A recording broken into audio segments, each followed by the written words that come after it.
Good evening and welcome to Hot Topics from the Soul. I have my co host. Well, good evening, Dr. Val. It is so good to be with you and our audience today on this beautiful day, right here in the midst of this great month of October. And I'm enjoying the change that I'm feeling in the weather. I think fall is on its way. I'm so excited. I love this weather. Last week I was in South Carolina. My aunt passed away and the weather was like nice during the day and then at night it got a little crispy. I was like, winter is coming. Yes, yes. Well, we And can always all month I'm celebrating my birthday. It was October That's right. 4th. So I am celebrating, and every October I celebrate my birthday by doing my annual fundraising. Usually before the pandemic, I would have this huge event um, Yes. every year to raise funds for my nonprofit. So those of you that follow me, you can still give to my nonprofit, the Soul of a Woman Foundation, and you can go to the website from thesoulafofawoman.com, or you can cash app me at $ Valerie N. Parker to give to the Soul of a Woman Foundation. So I'm so excited about the work my nonprofit is doing as it relates to domestic violence. Now, Dr. J, you have a nonprofit as well. Yeah, absolutely. Destiny by Choice is our nonprofit, and of course, where we're empowering lives, shaping destinies of those impacted by domestic violence, fatherlessness, and all these other social determinants that impacts our community. And like yourself, we're always trying to make a difference through our education platform or supporting families, survivors, victims of abuse, but even more so, concentrate on how can we engage new allies in this plight against domestic violence, including places like the faith community, municipalities, different organizations, whether they be fraternities or sororities. It's the fact that we all need to be a part of it. And we're just glad they can find us at jrficklin.com. Thank you so much for that, Dr. J. The purpose of Hot Topics from the Soul is to be a lifeline to the community to bring information. We know that October is Domestic Violence Month, but it is also Cancer Awareness Month. And we have a special guest that will be joining us tonight, and I'm so excited about her. And she is a survivor, and we want her Yeah. to share her story. Her name is Karla Mingo. Karla, how are you? Hi, everyone. I'm doing very well. Thank you guys for having me today. Thank you for being One with of us. the things that people dread is that big C word. You go to the doctor and you're not feeling well, or you're just going for your annual, and then you get the test results back. They're like, "Oh, you need to come into the office," and then you're thinking, "Oh, well, what is it? Okay, I'm pre-diabetic. My cholesterol is high." But then they bring up the fact that you have cancer. So, tell us a little bit about yourself, Karla. So, I was diagnosed with breast cancer in February 2017. I discovered the lump myself, and I thought it was nothing. And I said, it's probably nothing. Things like this, they don't happen to me. That's someone else. But I went ahead and got my mammogram, and I had to have a biopsy, and then they told me it was cancer. And it was just such a numbing experience for me because I was at work when the doctor called, and I answered the phone, and she told me. And I went to my office, and I just sat there like in disbelief. I couldn't even believe it. And so it was a journey after that. Hmm. So when they called you and said that you had cancer, you said that you felt the lump yourself and you went to have the test, but when they called you, you didn't anticipate them saying anything negative. No, I didn't. I just figured it would be, something else, or it would be fine. Or like I said, my life in that moment was like perfect. I was engaged to be married. I was going to be getting married in May. We already had planned our honeymoon to Hawaii. everything was great in my life. So I'm like, no, no way. Cancer? No, it couldn't be. Not right now. I got too many things I'm doing right now. I can't deal with that. So I was in shock. Okay, so can you walk out that experience? So you said you were engaged at that time. So when you told your fiance at the time, what did he say? So my husband now, fiance then, he was so supportive and told me, hey, we're gonna get through it. It's not gonna, hey, we're gonna do what we have to do.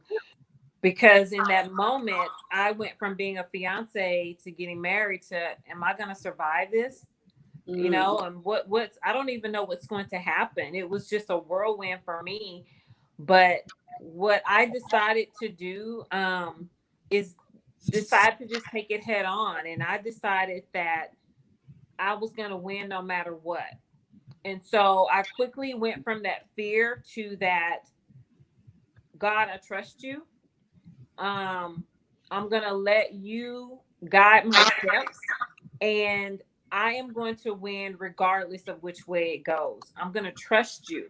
And a lot of people find it hard to believe that I really was at this place, but I really became comfortable with if this was not going to turn out well for me. I mm. said that even if I die from this disease, that I am still going to win. I had to have that attitude. And my attitude was that I would still win because people would see how I handled it.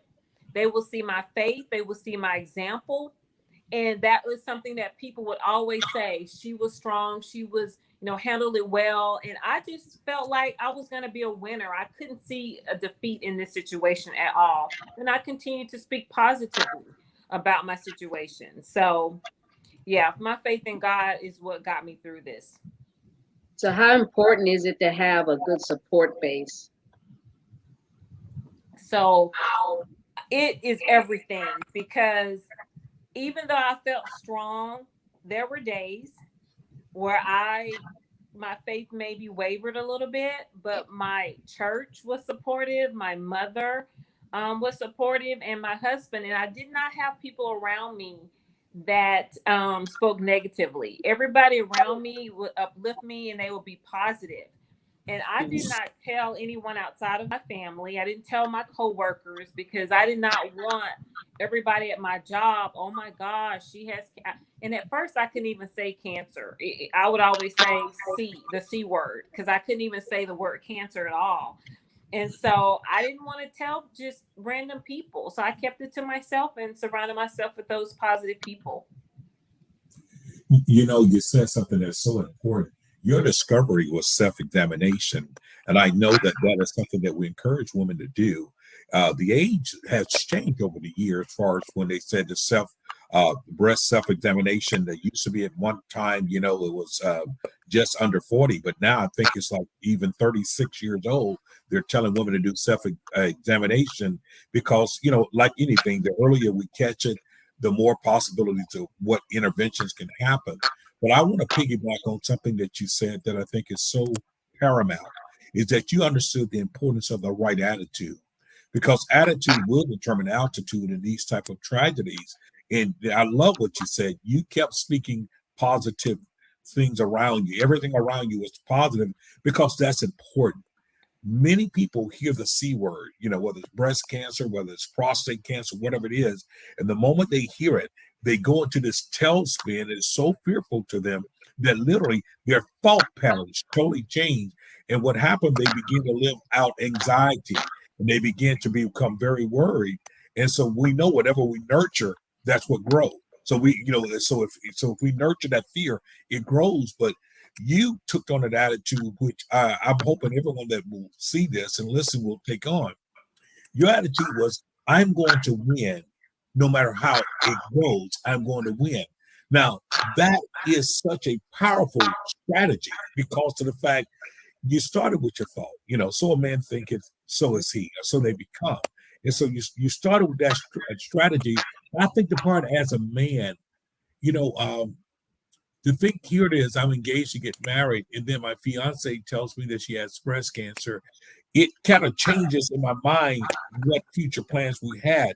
But it sounds like, you know, you guys hooked up on your faith and you're hooked up saying, we're going to make this thing no matter what. We're going to get through this together. And we're seeing the thriving. We're seeing that you're going on. And truly, you now have a message. You now have a testimony. You're now that very thing that you thought that you would be. I will be an example when they see the way that I handle this. And I say kudos to you because it doesn't have to be a death sentence. Death begins here in our mind. Then it translates on to other things about it. And I salute you. I don't know how many years it's been now, but just thank God that you're still going. Thank you so much. I really appreciate that. It has really turned my life around. It actually has helped me find my purpose in life. Yes. And my treatment was, I did get a bilateral mastectomy, and I discussed that with my fiance before I made that decision because I had the option, and I needed to know how he felt about that because he's a man, and so he said, "Do what we got to do. We don't want to have to deal with this in the future." That's why you knew you needed to marry him, because it was true love. Oh my He didn't look God. at the exterior, he was focused on the interior. That's right. That's right. He didn't care about it at all. And so, yes. That's an awesome story. I understand you have a book.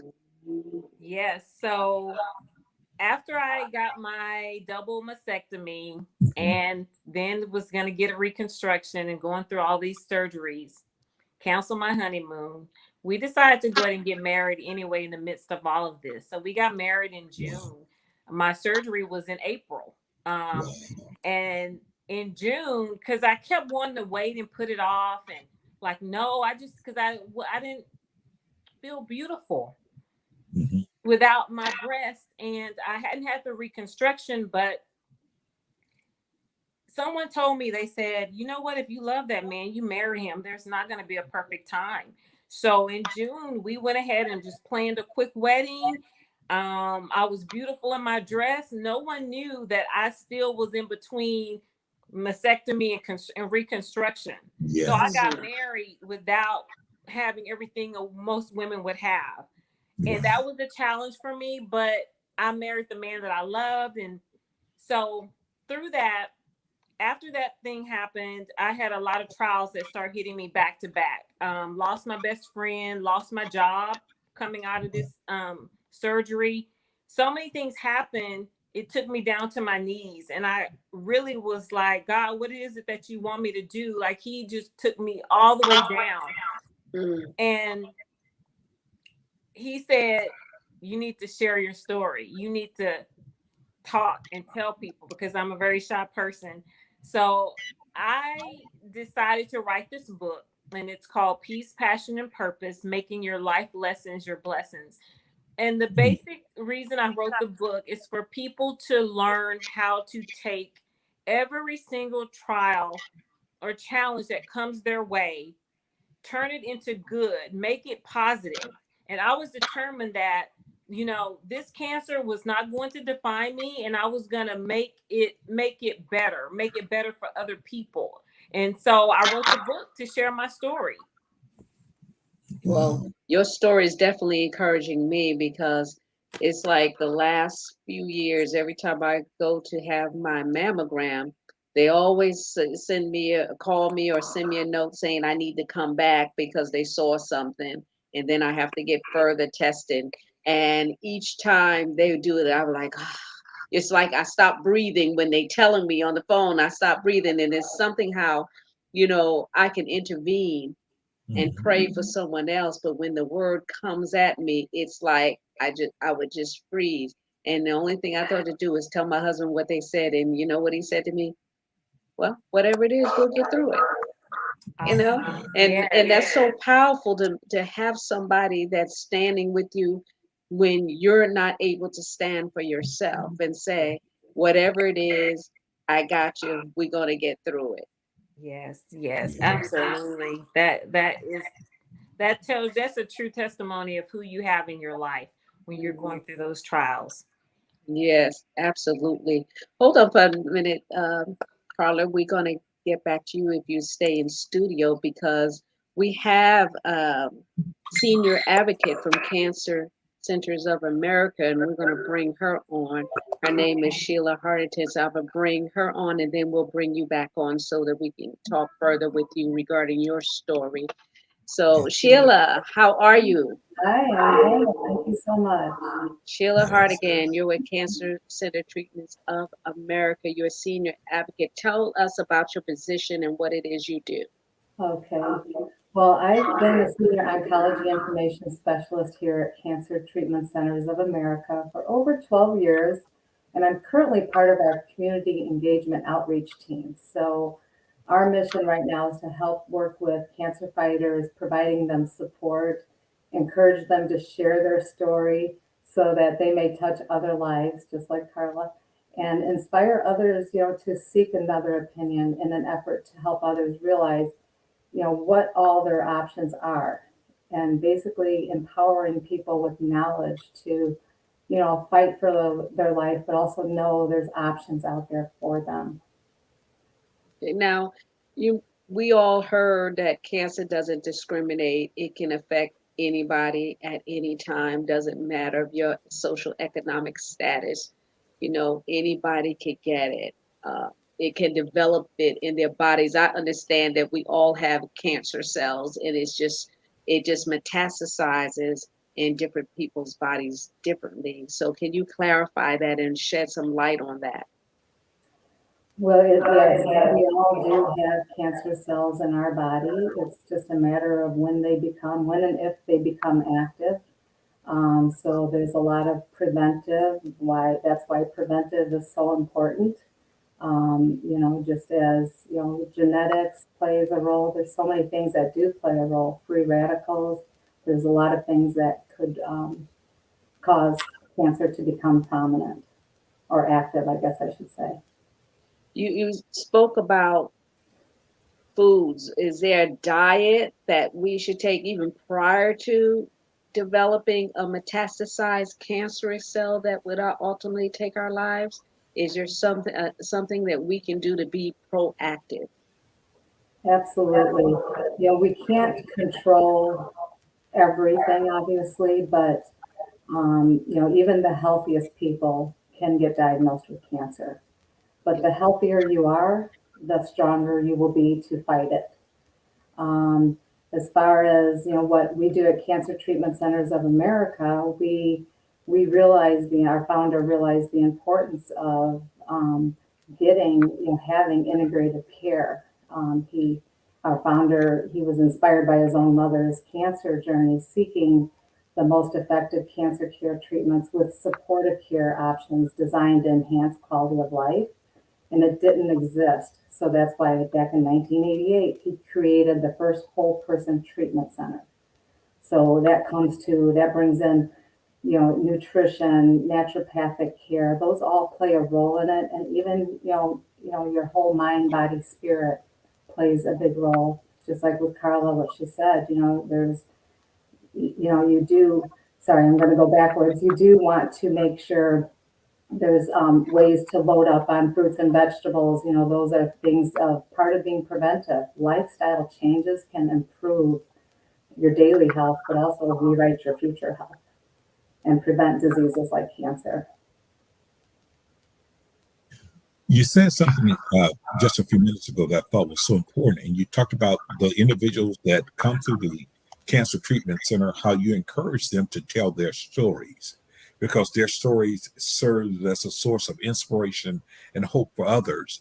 Is that something that happens over a period of time, their time coming, that they develop that courage or that ability or that even desire to tell that story? Because I can only imagine when many come down with cancer, there is a sense of fear. There is a sense of, the unknown there. And, most people don't like talking about it at first, but how do they kind of get from that stage to the point where they now are willing to talk about it, they're sharing their story? Because I know support groups are amazing. I mean, it's something about being able to identify with someone who is sharing in something that you have. But is that just part of the Cancer City Centers of America? Is that part of your regimen? Is that something that you guys work on? Is there an entry level? The new people who just came in, and I mean, how does that work? Because I've looked at people who are cancer survivors, and I always have seen them as being so incredibly strong. It is amazing when I see the attitude of so many. The But is that, resilience. yeah, the resilience? Is it taught or is it caught or what happens? Good question. Everybody handles their diagnosis differently. There are no two patients alike. And I'll just give an example. I have both of my sisters have fought and beat cancer, my own mother, and they all handled it differently. Okay. So everybody does handle it differently. But with our cancer fighters, what we do is, even we have cancer fighters that come in laughing and full of joy and sharing their joy because they're in a good place. They know they're getting, quality care, but they also want to share, kind of like Karla. They want to share that they're in a good place. They trust in God. Cancer tries to steal hope. However, God is the source of hope, and through faith we can find strength and hope in Him. And a lot of our cancer fighters, believe in that, and they're getting, the best clinical advances. But as far as the firefighters, it's up to them, if they choose to share their story. Some want to, and some prefer not to. So we just encourage them and give them the support that each individual needs. That's awesome. So how can individuals that are going through cancer right now connect with your center? Because when people are diagnosed, they're going to their doctor. But tell us the difference between the Cancer Center Treatments of America versus them, doing it directly with their doctor's office. Well, it all starts in your doctor's office. And, this is what's really powerful is, and I think it's something that we all have to remember that, anytime you're diagnosed with something as big as cancer, you need to be empowered with knowledge and know what your options are. So, you don't have to just settle on one, and that's where knowledge is power. And then you can make your own informed decision. And we encourage people to do that. They can call us at cancercenter.com or go to our website, cancercenter.com. I can put that in the notes here, but also we have a phone line that could be 847-342-6493. There's Now, that number that you're giving out, is that almost like a hotline? that is a hotline, yes. Okay, what is that number again? 847-342-6493. Awesome. Now, I want to bring Karla back on with us so we can talk further about this, because one of the things I want to know is, Karla, you went through your doctor's office. Did you seek out other resources to find out the next step? So I'm one of those people who I always Google everything. They always say don't Google all of this information, but I became almost an expert on it. I just read everything I could about it, so I could have the facts for myself and really understand what was happening to me, and then just trusting my doctor. And what they were saying, I didn't get a second opinion or anything because I trusted my caregiver. I mean, my provider.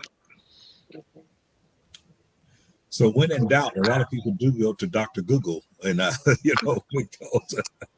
because there's such a wealth of information there. And at some point, when you read certain things, you find hope or you find inspiration or something to anchor in. I think it goes back to our earlier point. Our belief system is so important when we're facing adversity. It just simply is. We can choose to believe the worst of things and we will nurture that and it'll grow and it'll fear. And sometimes we'll just throw up our hands. We start giving things away. And you can have this and you can have that. Or you start on the other end of finding courage in the midst of it. You find strength. You start saying, but this isn't going to beat me. We're going to get through this. And it changes everything around you. And that's the part that I find so incredibly, you can't put it into words. I can imagine, a whole community, cancer center, treatment centers of America. That's a whole community of everyone that walks through the door, understand that they have something in common, that they all have cancer. And yet it's still, I'm quite sure there are little instances of people that may be sad or, when they first found out, but I'm quite sure you guys do not have a grief pity party session 103 down in room 325A, anything like that. But it seemed to be that when they come together, they do find strength and identity. Just being able to say, well, how long, has been your diagnosis or whatever. And I just think it's an amazing thing when you find that type of resilience and people that are seeking to live and not necessarily preparing to die. And I think that's a great thing. So Sheila, with Cancer Centers of America, I know it's not limited to one particular cancer treatment. So can you elaborate on that? And are you as national? And suppose you live in one state, are you able to go to another state and get treatment if it's not available in your local community? Great question. Thank you. And I am going to add one more phone number that's more nationwide. That's 844-97-FIGHT, FIGHT. Okay, it's 84497. FIGHT, FIGHT. Okay. And we have 3 locations in the state of Illinois, Chicagoland area, the state of Georgia, Atlanta area, and the state of Arizona, the Phoenix area. We also have a travel program. We help patients those who travel. A lot of our patients do travel to us. And many of them are able to take advantage of our travel program so we can help them get to us. Do you have to have a criteria in order for them to be a part of the program? For the most part, there's a screening as far as making sure that they are they are able to travel safely. So we want to make sure that they're able to meet that type of criteria. But for the most part, no, we do. There's government insurances that don't allow you to help with travel. But we take really good care of our patients in many different ways that we possibly can. We have cancer support, as you had said. We also are able to answer, when they call, we're able to have a whole team available to answer questions. We have clinical staff available at all times, 24/7 for our traveling patients. And I'm sorry, I forgot the original question. Sorry. Is that the correct number? That is. 844-975? Yes, thank you. Okay. Karla, what is a way individuals can connect with you to purchase your book? So my website is karlamingo.com. That's Karla with a K. And they can find your book there to learn more about you? Yes. I created a new business of handcrafted products for your skin. So I have a line of handcrafted soap, body butter, and candles. And on that website, you'll be able to purchase those products. They're all natural. They're good for you. They're beautiful in your home.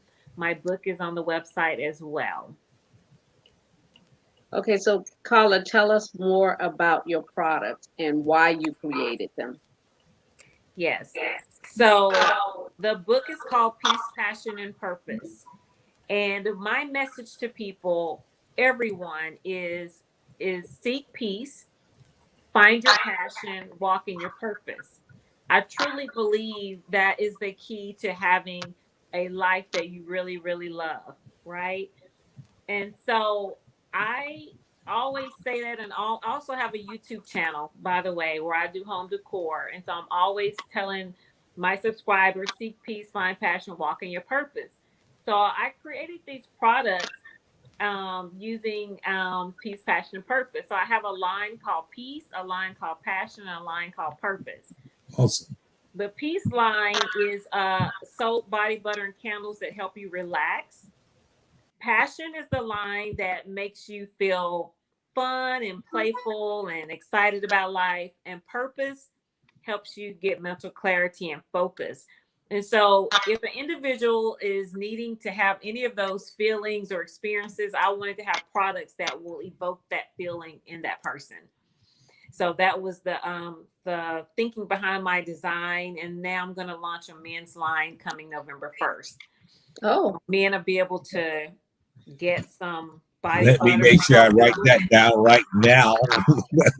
go to www.karlamingo.com. Dr. J is always trying to spruce it up. Listen, I'm just so thankful that she thought of the men inside of this, because we all need peace, passion, and purpose in one way or another. But once again, you've done what I think so many must find, that you found yourself in the midst of your adversity. Mhm. And we often say adversity introduces a man or woman to themselves. But after the introduction is what we do after the hello. Mm. And you've done so much after your hello, after the initial diagnosis.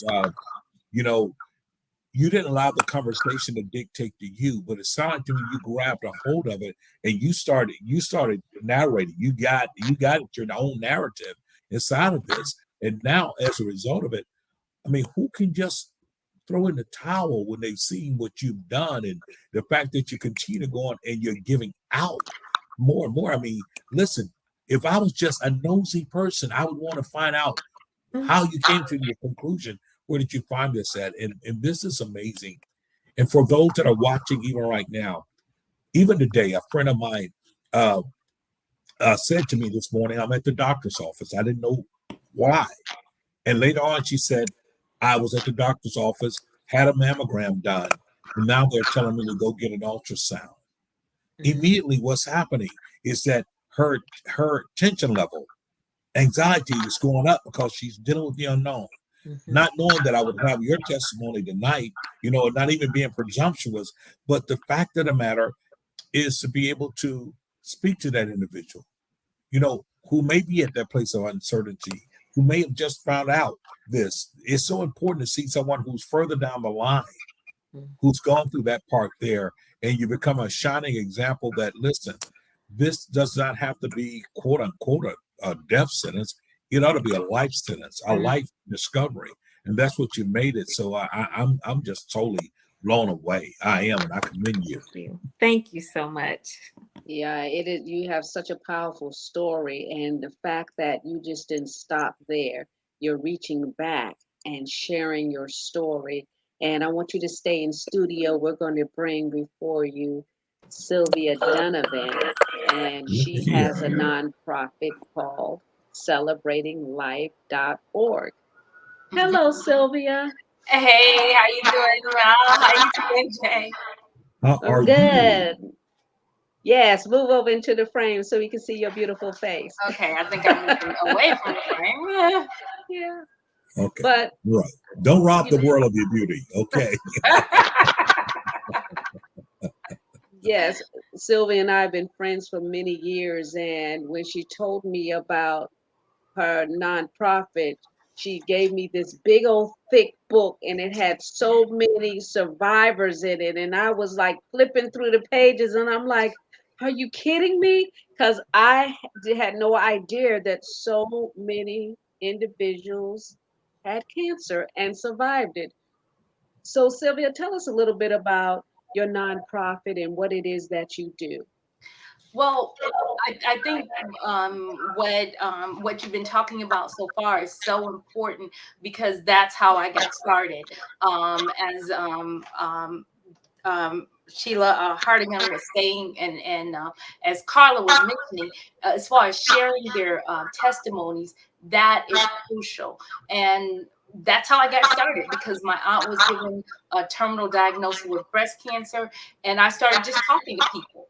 And what I found out is that more people that I spoke with, everyone had somebody that was dealing with breast cancer.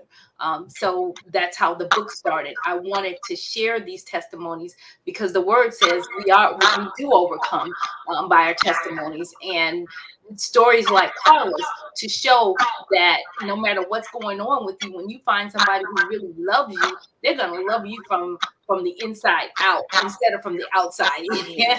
So things like that are so important, and that's how I got started, to share those testimonies and then to encourage and to decrease the mortality rate among our women, because African American women are over 40 more percent more likely to die from breast cancer than any other ethnic group.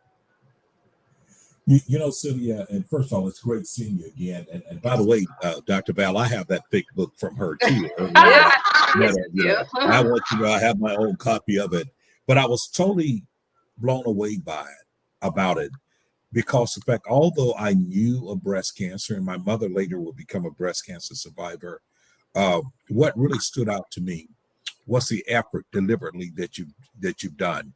Your organization continues to sponsor whether they're walks or different events to raise awareness, and particularly you mentioned about women of color, you know, Mhm. Black women, and disproportionately affecting.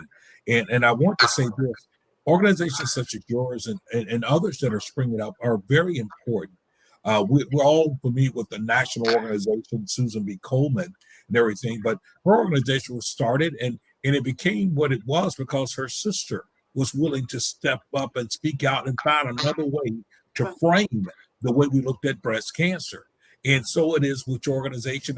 We have some local organizations down in my area, Palm Beach, where the Black women have formed Sojourner Healing Institute for women that are Black women that have come through breast cancer and surviving.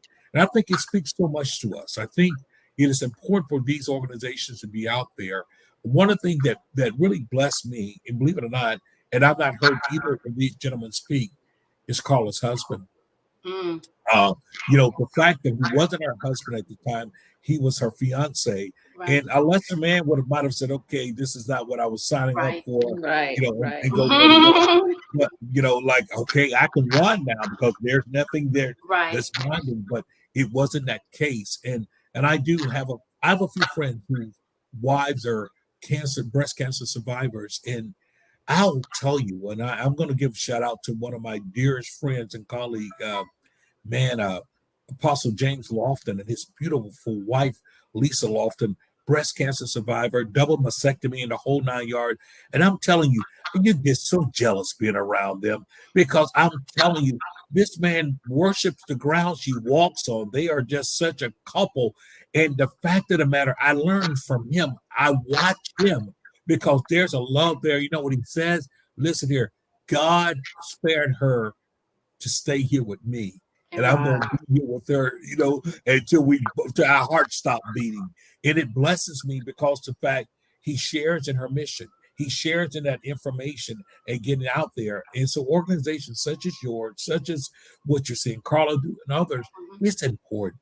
It's important that we see this in our community. It's important that we recognize that we can do things to support each other, but even the prevention, you know, of sort of just eating right and doing things that are well. And so I salute you because of the fact it takes not only courage, but it takes vision to do what you're doing and to change Sylvia that. has a huge vision. Tell us Oh, yeah, about your don't we walk know it, you do right? every year. I have my t-shirt on. All I'm due for right. another one. So my walk, I always support, one Yes. of the things that we should do is as nonprofits is support one another. That's We right. intertwine with one another. So, when we raise money, it's not just to help just our little corner. We Right. need to expand it because we do intertwine. cancer survivors deal with domestic violence. That's Domestic true. violence victims True. deal with cancer. So Exactly. I always so into other nonprofit organizations because we're all grassroots. Right. We're all grassroots. You know, Dr. J, you talk about Susan B. Anthony, how they, you know, it's Coleman, and they Yeah. have this large pool of money, and Mhm. people gravitate and give to them. But we're here in the trenches working as well because we're more hands on. We'll go knock on people's doors. And Sylvia, I want you to elaborate on that because this young woman, I love her so much. She would take flowers to the hospital and give them to patients just so they can feel love. So now, you just go ahead and tell the story. Go tell the story. Well, I can't do it like well, you, but I the love first your heart. thank you. The first thing I have to do is to thank you guys for having programs like this. When you were mentioning in reference to having to go back every time you had a mammogram, I had the same thing happen. And as a result of technology and now having a 3D mammogram, I don't have to do that anymore. So the fact that you have somebody with Cancer Treatment Centers of America on, that's important for us to know the options and know things that are available for us. We've been blessed to have partnerships like the one that we had with the flower company, where we could not only take flowers to women that were going through breast cancer, but we partnered with a local hospital, Methodist Charlton Medical Center. And when women went in to get a mammogram, they got flowers. And if women were given bad news, they got flowers. So we were able to help to undergird and encourage, and sometimes just a slight bit of encouragement can help somebody that has some bad news, to let them know they're not alone. And I think that's the one thing that we have to, as nonprofits, as communities, as churches, is to help people understand they're not alone. Exactly. Wow. Sylvia, I follow you from afar. And I see different things you do. You've had different fundraisers or awareness Mhm. events, and they've not always been conventional awareness events. They've been very unconventional, Mhm. and I think that it does take people to think outside of the box. Mhm. There are people that when they get bad news, they withdraw. They Right. go into shells. They go into isolation. They go into depression, and when you're able to do things like you're saying, finding that gesture, finding those things there to be able to reach them, that is crucial and that is critical. And I think what is most important, especially in our communities, is that it requires a community response. We become that family, that village. The old African proverb says, many hands make the load lighter. And I think that's what we have to find ourselves doing. So I echo Dr. Val. I think that we have to find ways to donate and support and contribute to a lot of our local nonprofits, those that are, especially those that are doing culturally specific things, Mhm. because that's right on the ground. That's ground level. Mhm. It's the difference between being corporate and being private, right? And Right. so it's the different thing. It's different between a commercial airline and a private airline. So when you're able to really hit those niches, those places where resources are not so readily available, that answers so much. And once again, I salute you and side of all that you're doing. And I want to encourage our viewers to go to your website. Look up these organizations. Contribute to it. People always ask me, "What can I do? What can I do?" Well, you can support. Right. You can support. And small amounts help, like for instance, we had heard about a young lady. She was 30 years old. She was going through her last chemo treatment. Her mother died from breast cancer. She was 4 years old when her mother died. Her mother was 35. So we knew this was a traumatic experience. She was in Little Rock. I was able to get someone to go with me, and we went and we supported her for her last treatment. We bought her flowers and all kinds of little things just to encourage her, gift cards for Walmart. She's also a single mom. So just a small amount can help us with doing a gift card for groceries, or for a restaurant while somebody's going through treatment. Every little bit helps, and it helps us to make the journey just a little bit brighter. And I'm so glad you brought that up, Sylvia. Now, Sylvia lives in Texas, Dallas, Texas, and she supported someone that was in Little Rock. Little You Rock, know, yeah. when we have resources that are given in $5, $10, you know, people like, well, I don't want to send $20. That's so minimum. If let's say 100 people give $20, Right. that goes a long way. But see, the Absolutely. problem is we always want somebody else to do, or thinking somebody else has more resources than them. So I just won't give anything because somebody will probably give them 1,000, somebody will probably give them $10,000. But when you're in a situation where you need help and you reach out to organizations like ours, and we have to rely on community. I don't know about you, Sylvia, but I know me personally, I give out of my pocket almost every single time because my nonprofit doesn't have the resources coming Yeah. in to Yeah. meet the demand. So I Yeah. have to go into my pocket. Right. And, you know, I don't understand why people don't realize that, you know, they'll listen to you and, you know, take the information you give, and then, but they figure, oh, I won't never need this. But lo and behold, they'll need an organization like Celebrating Life to step Yes. into. They'll need an organization, Cancer Center Treatments of Right. America. I'm going to bring Sheila back in because I want her to talk about some of the examinations that you can do to see if you even have breast cancer, or if you think you have something, maybe she can give some information regarding that. And you can also elaborate on that too as well, Sylvia. Okay. Yes, there's so many beautiful people in the Sheila? cancer community. Can you hear me? Yes. Can you hear me okay? Yes. Okay. Yes, and Yes, you're going in and out. okay. You both have beautiful Go ahead. organizations, and there's a beautiful community in the cancer world. People just come together. God bless you for what you're doing. And Okay, you seem to be,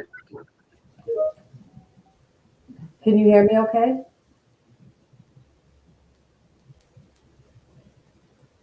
I still hear you. Mhm. Okay. And I'm sorry, Dr. J, what was the question for the type of surgery? Is no, that you what she kind of said? echo. Can you hear Dr. J? Yeah, I can. I can hear her. Mhm. Okay, and I'm I wanted sorry. to know, yeah, I wanted to know if there's an examination that you can do. How do you check for to see if there's a knot in your breast? Is it if it's a knot too big, or is it too small for you to be concerned about? Well, anything that you may feel is important to have addressed, some like Carla said, she felt something, but probably hoped that it was nothing. But anytime you feel anything, which is the importance of breast cancer awareness and self-checking, you want to do the self-check. You also have to be aware of genetics. Some women have dense breast, which can cause a higher risk than women with regular density. Race and ethnicity, gender, age, all of that plays a role. So the important thing though is to do self-examinations, go for your mammograms. With everything with the pandemic, it has just been awful with um, how people have slowed down their checks, going in for their screenings or their health care. And during the peak of the pandemic, the screenings plummeted at alarming rates. But they are rebounding, but there's still no doubt that the pandemic is having a lasting impact on oncology care, and patients are going undetected because of that. So the importance of getting people in to do their screening is very important. Absolutely.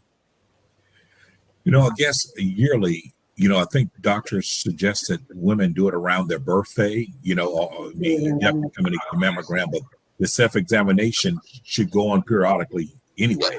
But definitely that mammogram, around your annual physical exam, those type of things are important. It's interesting. This past weekend, I attended a dual awareness with both breast cancer and domestic violence, and actually, I took the picture there with the breast cancer awareness for many reasons. Like I said, it's very close to me. My mom was a breast cancer survivor, and I had a friend of mine, high school classmate, who's very dear to me. She was a nurse by profession, and just absolutely most gorgeous girl in the world, gorgeous personality. We hadn't seen each other in many years, but when we reconnected, and she never told me that she was dealing with uh, breast cancer, what stage. And her dear friend actually reached out to me without knowing that I had been recently in touch with her. Said, "I need you to just pray for her." And her name was Cindy, and pray for her and everything, because at that time she was stage 4, and she was talking about metastasizing and all those things. And the whole entire time that Cindy and I talked, and I tried to find a way, how do I bring it up to her that I know that what she's going through without betraying someone's confidentiality.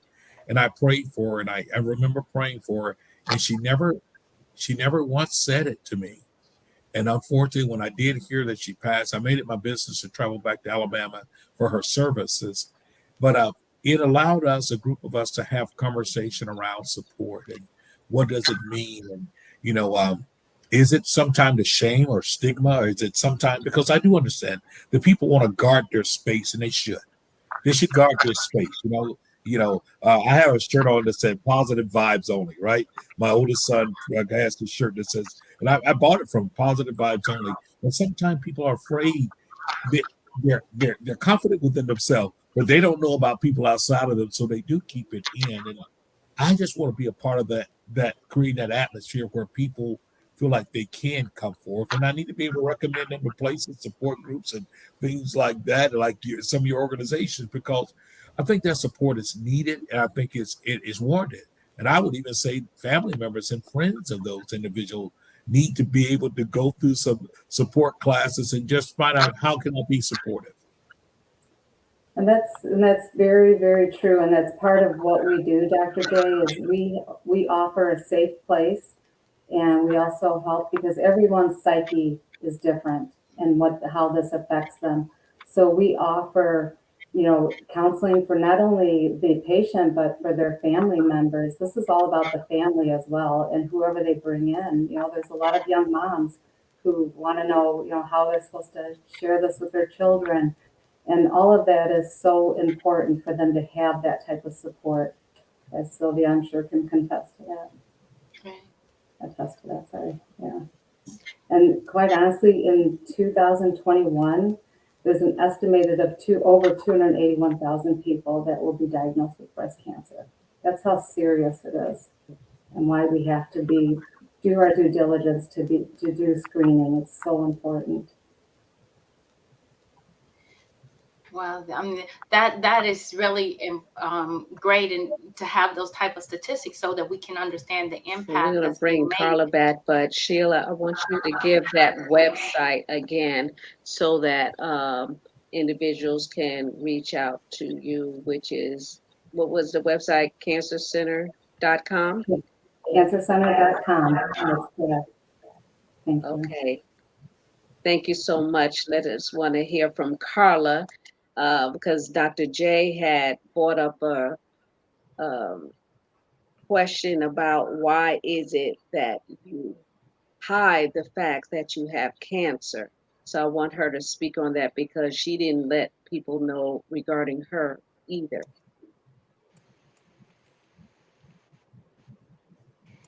Yes, I did not share my diagnosis initially because, one, I'm a very private person, and two, I didn't want people to start putting negative energy into the air and into the universe about me. I didn't want people to feel sorry for me. I didn't want to be pitied. I've always thought of myself as a strong woman, and this would seem to make me look weak. So I thought that I would look weak, or oh, poor Carla, poor her. My best friend, ironically, had breast cancer about 15 years before me. And she had started a breast cancer uh, support group at her church. And so when I diagnosed, naturally, she asked me to come over and join the group and speak. And my initial feeling about it was no, I do not want to come to a support group. I do not want to talk about it. I don't want to be the poster child for breast cancer. Like, no. And then even my mom was like, I want you to come to my church and talk to the church about your experience. And I said, no, Mom, I don't want to talk about it. I just don't want to be the person everybody's looking at going, oh my goodness. But God had a different plan, because I have spoken at so many places and events and been invited places like this platform tonight. And God is like, oh, but no. So it's just funny how that worked, that, we initially want to hide things, but in order to really heal and grow from it, you have to share it. Yes. Absolutely. Thank you so much. And what is that website people can go to find out more about you and purchase your book? Yes, it is www.Karla with a K, Mingo, Mingo.com. Thank you so much for agreeing to share with us tonight publicly. Yes. And I know that your testimony has helped someone tonight, and I thank you for doing that. And we're going to close it out with my dear friend, Sylvia Dunnavant Hines. My dear friend, so tell us your next step, because you're always doing something, you're always giving, you're always helping survivors. So tell us your next step and what your greatest needs are for your organization. Well, our next step is getting ready for the holidays. We do our Hope for the Holidays campaign, where we do gifts for people going through treatment. We also adopt single moms that are breast cancer survivors during that time.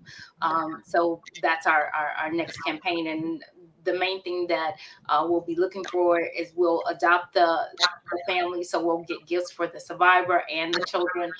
So gift cards, of course, any type of financial donation.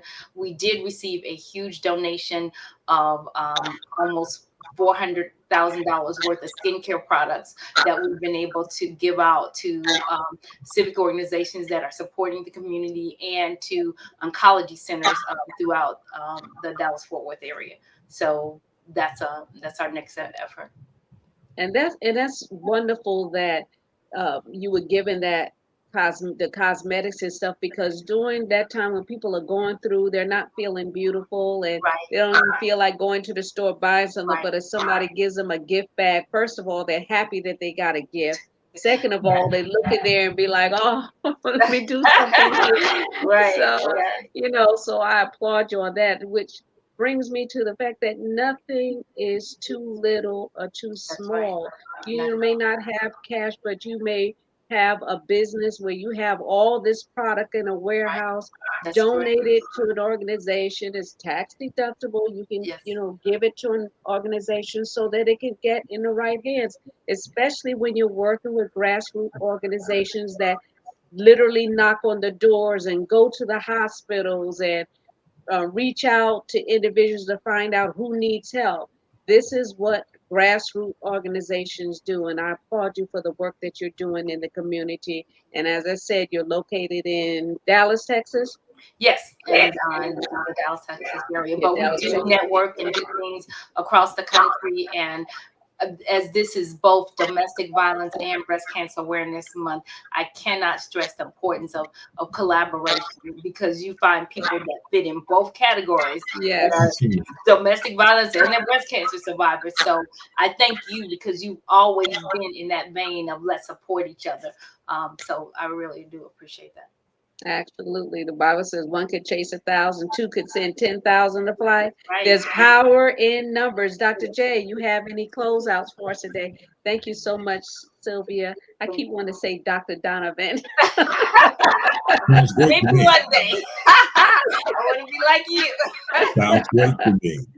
Well, this has been a tremendous show tonight. I am very grateful for our guests that have been here.